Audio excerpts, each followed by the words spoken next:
ഇനി കോഴിക്കോട് നിന്നും ഒപ്പം തൃശ്ശൂരിൽ നിന്നും തൃപ്രയാറിൽ നിന്നും എല്ലാം തന്നെ ജനൻ ടിവിയുടെ റിപ്പോർട്ടർമാർ കേരളത്തിലെ ഈ പ്രാണപ്രതിഷ്ഠയുമായി ബന്ധപ്പെട്ട ഒരുക്കങ്ങളുടെ വിശദാംശങ്ങൾ പങ്കുവയ്ക്കുന്നതിനായി ചേരുന്നുണ്ട്. നമുക്ക് കോഴിക്കോട് നിന്നുള്ള വിശദാംശങ്ങൾ പരിശോധിക്കുമ്പോൾ പ്രാണപ്രതിഷ്ഠയുമായി ബന്ധപ്പെട്ട ഒരുക്കങ്ങൾക്ക് അത് ആഘോഷമാക്കുന്നതിനായി കോഴിക്കോട് ജില്ലയിലും വലിയ രീതിയിലുള്ള ഒരുക്കങ്ങളാണ്, വിപുലമായ ഒരുക്കങ്ങൾ തന്നെ നടത്തിയിട്ടുണ്ട്. ജില്ലയിലെ 500-ലധികം ക്ഷേത്രങ്ങളിലും ഒപ്പം ഈ ഭജന മഠങ്ങളിലും ഉൾപ്പെടെ വിപുലമായ പരിപാടികൾ, കലാപരിപാടികൾ, സാംസ്കാരിക പരിപാടികൾ ഒരുക്കിയിട്ടുണ്ട്. പ്രാണപ്രതിഷ്ഠാ ദിനം തത്സമയമായി കാണുന്നതിന് സ്ക്രീൻ സജ്ജീകരിച്ചുകൊണ്ട് ജില്ലയിൽ വിവിധ ഇടങ്ങളിൽ അതിനുള്ള സൗകര്യവും ഒരുക്കിയിട്ടുണ്ട്. പ്രജിത് മോഹനാണ് കോഴിക്കോട് തളി ക്ഷേത്ര പരിസരത്ത് നിന്നും ചേരുന്നത്.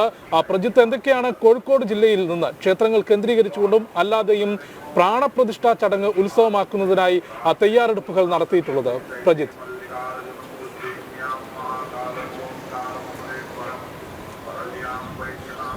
ജിഷ്ണു, നമസ്തേ. അയോധ്യ പ്രാണപ്രതിഷ്ഠാ ചടങ്ങുമായി ബന്ധപ്പെട്ട കോഴിക്കോടും ആഘോഷത്തിലാണ്.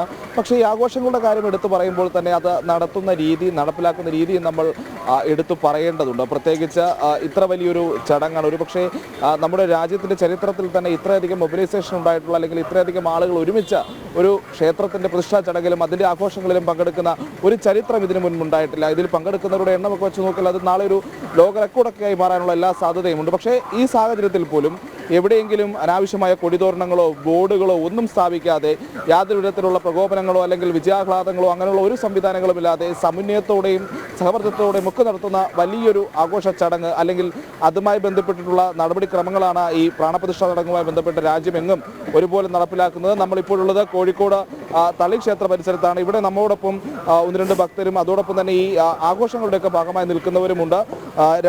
2 കർസേവ കാലത്തും അതിനുശേഷം ഇപ്പോഴും അയോധ്യയിലും ശ്രീരാമനും വേണ്ടി സേവനം ചെയ്തുകൊണ്ടിരിക്കുന്ന ഹരീഷേട്ടൻ നമ്മോടൊപ്പം ഉണ്ട്. ഹരീഷേട്ടനാണ് ഈ കോഴിക്കോട് മഹാനഗരത്തിലൊക്കെ ഈ പറഞ്ഞ ആഘോഷങ്ങൾക്കൊക്കെ നേതൃത്വം നൽകുന്നത്. ഹരീഷേട്ടൻ, ഏത് വിധത്തിലാണ് കോഴിക്കോട് നമ്മൾ ഈ ആഘോഷങ്ങൾ നടത്തുന്നത്? ആഘോഷങ്ങൾ ഇപ്പം നമുക്ക് കിട്ടിയ നിർദ്ദേശം അനുസരിച്ചിട്ട് ആദ്യം നമ്മളെ വീടുകൾ സമ്പർക്കം അക്ഷതമായിട്ട്, അതിപ്പം ഏതാണ്ട് ഒരു ജില്ലയിൽ തന്നെ ഏറ്റവും വലിയ നിലവാരത്തിലുള്ള ഇത് കഴിഞ്ഞു. ഇനിയിപ്പം ഇന്നത്തെ ദിവസം കൂടി അത് വിട്ടത് പൂരിപ്പിക്കുക എന്ന നിലക്ക് മുഴുവൻ സ്ഥലങ്ങളും അക്ഷതം വിതരണം ചെയ്യുകയാണ്. കൊണ്ടുവന്ന അക്ഷതം മുഴുവൻ തീർന്നു. അതാണ് അതിൻ്റെ അവസ്ഥ. വീട്ടിൽ ഇപ്പം എല്ലാവരും വിളിച്ച് ചോദിക്കുക, ഞങ്ങളത്തോളം ക്ഷേത്രങ്ങൾ കേന്ദ്രീകരിച്ച് പരിപാടികൾ നടക്കും. 500 ക്ഷേത്രങ്ങളിൽ ഇപ്പം ഏതാണ്ട് പരിപാടി നിശ്ചയിച്ച് കഴിഞ്ഞിട്ടുണ്ട്. ആ പരിപാടികളൊക്കെ തന്നെ ക്ഷേത്രങ്ങളുടെ അനുഭവത്തോടു കൂടി തന്നെ ചെയ്യുന്നതാണ്. ക്ഷേത്രത്തിന് പുറത്തൊരു പരിപാടി നിശ്ചയിച്ചിട്ടില്ല. എല്ലാം ക്ഷേത്രത്തിൻ്റെ ഉള്ളിൽ നാമജപം, അഖണ്ഡനാമ യജ്ഞം, 11 മണിക്ക് ശേഷം എല്ലാവരും നാമജപ കീർത്തനങ്ങൾ, അതിനുശേഷം മുഹൂർത്തത്തിന് എല്ലാവരും അതിൻ്റെ ലൈവ് കാണാനുള്ള ഒരു ശ്രമം, അപ്പോഴും നാമകീർത്തനങ്ങൾ, അതിനുശേഷം പ്രസാദ വിതരണം, അങ്ങനെ എല്ലാവരും ഭക്തജനങ്ങൾ ഒരുമിച്ച് പോവുക എന്നുള്ളതാണ്. രണ്ടാമത് സംഘടനാപരമായി നിശ്ചയിച്ചുള്ളൊരു കാര്യം, രാമൻ്റെ 2ാമത്തെ വരവായാണ് ഇതിനെ കാണുന്നത്.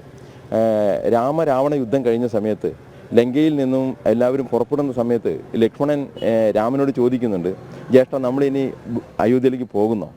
നമുക്ക് അബിയിൽ സ്വർണ്ണമയി ലങ്ക തന്നെ സ്വർണ്ണമാണ്, അതുകൊണ്ട് നമുക്ക് സ്വർണ്ണമയിയാണ്, ഇവിടെ നിന്നാൽ പോരെ, അവിടെ ഭരതൻ ഭംഗിയായി ഭരിക്കുന്നില്ലേ? ആ സമയത്ത് രാമൻ ലക്ഷ്മണനോടും അവിടെ നിൽക്കുന്നവരോടും പറയുന്നൊരു വാചകമുണ്ട്. അതാണ് ഇന്നത്തെ ഏറ്റവും പ്രത്യേകത. ജനനീ ജന്മഭൂമിച്ച സ്വർഗാദവീ ഗരിയസി, പെറ്റമ്മയും ജനിച്ച നാടും സ്വർഗത്തേക്കാൾ മഹത്തരമാണ്. അപ്പോൾ അങ്ങനെയാണ് രാമൻ 2ാമത് അയോധ്യയിലേക്ക് വരുന്നത്. അന്നാണ് ദീപാവലിയോടുകൂടി രാമനെ സ്വീകരിക്കുന്നത്. തീർച്ചയായിട്ടും നാളെ രാമൻ്റെ പ്രാണപ്രതിഷ്ഠാ ക്ഷേത്രത്തിൽ നടക്കുന്നതോടുകൂടി തന്നെ വൈകുന്നേരം ഈ ഒരു ദീപാവലി രാമൻ്റെ 2ാം വരവ് നിലയ്ക്ക് ആഘോഷിക്കുന്നുണ്ട്. ഭാരതമാസകലം വീടുകളിൽ ദീപം കത്തിച്ച് രാമനെ സ്വീകരിക്കുന്ന ഒരു ചടങ്ങ് കൂടി നാളെ ആ ഒരു പരിപാടിയുടെ ഭാഗമായി നടക്കുന്നുണ്ട്. അതാണ് ഈ ദിവസത്തെ ഏറ്റവും പ്രധാനപ്പെട്ട സന്ദേശം. പെറ്റമ്മയും പിറന്നാടും സ്വർഗത്തേക്കാൾ മഹത്തരമാണെന്ന ആ മഹാസന്ദേശം ഉണർത്തിക്കൊണ്ട് തന്നെയാണ് ഇന്ന് ഈ ചടങ്ങുകളൊക്കെ, അല്ലെങ്കിൽ ഇന്നും നാളെയുമായി ഈ ചടങ്ങുകളെല്ലാം പുരോഗമിക്കും. ഇപ്പോൾ നമ്മളിപ്പോൾ ഈ കോഴിക്കോട് തളി ക്ഷേത്രോത്സവത്തിൽ തന്നെ ചില ഭക്തരുണ്ട്.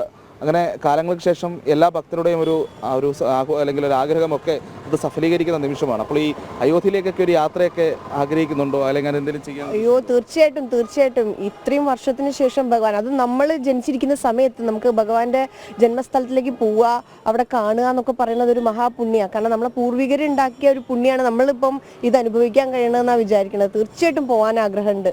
ഭഗവാൻ അതിന് നമുക്ക് സഹായകമാവട്ടെ എന്നേ പ്രാർത്ഥിക്കാൻ പറ്റുള്ളൂ. ഇന്നത്തെ തലമുറയിൽ ജീവിച്ചിരിക്കുന്നവരിൽ പലരും ഈ പ്രശ്നങ്ങളൊക്കെ ഉണ്ടാകുന്ന സമയത്ത്, അല്ലെങ്കിൽ ആ ഒരു കലുഷിതമായ കാലത്ത് അവിടെ പൂജ, അല്ലെങ്കിൽ ആ ഒരു ചെറിയ പൂജ നടത്തി, അല്ലെങ്കിൽ ഒരു വ്യാപകമായ രീതിയിലോ എല്ലാവർക്കും സുഗമമായി ചെന്ന് കഴിഞ്ഞ് അവിടെ ഒരു ദർശനം നടത്താൻ ഒന്നും സാധിക്കാത്ത സാഹചര്യം ഉണ്ടായിരുന്നു. അപ്പോൾ തലമുറകൾക്ക് ലഭിക്കാത്തൊരു ഭാഗ്യം സിദ്ധിക്കാൻ പോകുന്ന തലമുറയാണല്ലേ. അപ്പോൾ ഈ ആഘോഷങ്ങളിലൊക്കെ എങ്ങനെയാണ് പങ്കെടുക്കുന്നത്? ഭജനകൾ അങ്ങനെയുള്ള കാര്യങ്ങൾ? തീർച്ചയായിട്ടും ഞങ്ങളെല്ലാം കൂട്ടമായി തന്നെ ഈ സമ്പർക്കങ്ങളിലും അമ്പലങ്ങളിലെ പ്രാർത്ഥനകളിലും ഒക്കെ പങ്കെടുക്കുന്നുണ്ട്. വളരെ സജീവമായി ഞങ്ങളെല്ലാം ആത്മനിർവൃതിയിലാണ്. കാരണം നമ്മുടെ ജന്മ സാഫല്യം തന്നെ പറയാം. ഈ ജന്മത്തിൽ നമുക്ക് കിട്ടിയ ഏറ്റവും വലിയ പുണ്യമാണ് ഈ ഒരു ദിനം വരാൻ. നാളെ ഉള്ള ആ ഒരു ശുഭമുഹൂർത്തത്തിനായി കാത്തിരിക്കുകയാണ്. എങ്ങനെയാണ് അയോധ്യയിലേക്കൊക്കെ പോകാനൊക്കെ എന്തെങ്കിലും? തീർച്ചയായും ആഗ്രഹമുണ്ട്. വെക്കേഷനൊക്കെ ആകുമ്പോഴേക്കും, സ്കൂൾ വെക്കേഷനൊക്കെ ആകുമ്പോഴേക്കും പോകണമെന്ന് ആഗ്രഹിക്കുന്നത്. സാധിക്കട്ടെ, ഭഗവാൻ അനുഗ്രഹിക്കട്ടെ.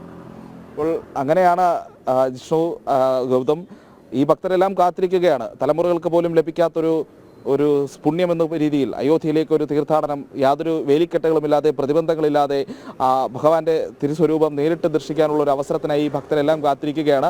അതുപോലെ തന്നെയാണ് നേരത്തെ പറഞ്ഞ നാളത്തെ ദിവസവുമായി ബന്ധപ്പെട്ട കോഴിക്കോട് ജില്ലയിലുള്ള ഈ പരിപാടികൾക്കുള്ള എല്ലാ ഒരുക്കങ്ങളും പൂർത്തിയാക്കിയിട്ടുണ്ട്. ക്ഷേത്രങ്ങൾ കേന്ദ്രീകരിച്ച്, ആധ്യാത്മിക കേന്ദ്രങ്ങൾ കേന്ദ്രീകരിച്ചൊക്കെയുള്ള ഭക്തജന സംഗമങ്ങളുണ്ട്. ഈ രീതിയിൽ ഭജനകളുണ്ട്, മറ്റ് ചെറിയ രീതിയിലുള്ള പരിപാടികളുണ്ട്. കാരണം ഓരോ ക്ഷേത്രങ്ങളിലും ഓരോ രീതിയിലാണ് പരിപാടികളൊക്കെ പ്ലാൻ ചെയ്തിരിക്കുന്നത്. പലയിടത്തും ഭക്ഷണ വിതരണമുണ്ട്.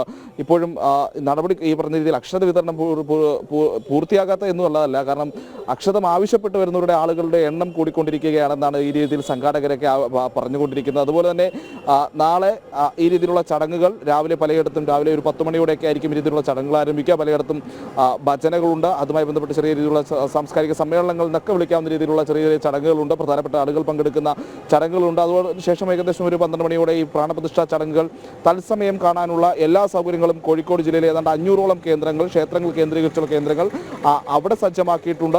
അതിനുശേഷം ഭക്ഷണ വിതരണമുണ്ട്.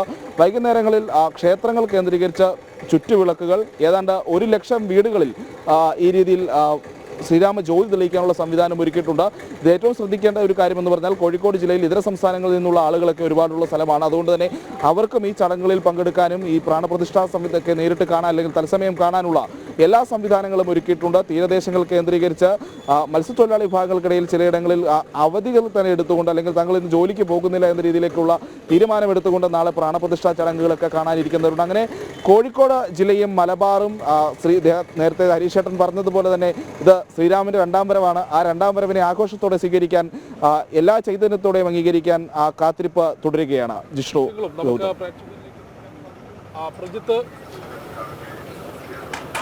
കോഴിക്കോട് നിന്നുള്ള വിവരങ്ങളാണ് പ്രജിത്ത് നൽകിയിട്ടുള്ളത്. വരും ദിവസങ്ങളിൽ അയോധ്യയിലെ ദൃശ്യങ്ങളോടൊപ്പം തന്നെ കേരളത്തിലെ വിവിധ ഭാഗങ്ങളിൽ നിന്നുള്ള ദൃശ്യങ്ങളും നമുക്ക് പ്രേക്ഷകരിലേക്ക് എത്തിക്കാൻ സാധിക്കും. വളരെ നന്ദി പ്രജിത്ത്, കോഴിക്കോട് നിന്നുള്ള വിശദമായ വിവരങ്ങൾ പങ്കുവച്ചതിന്.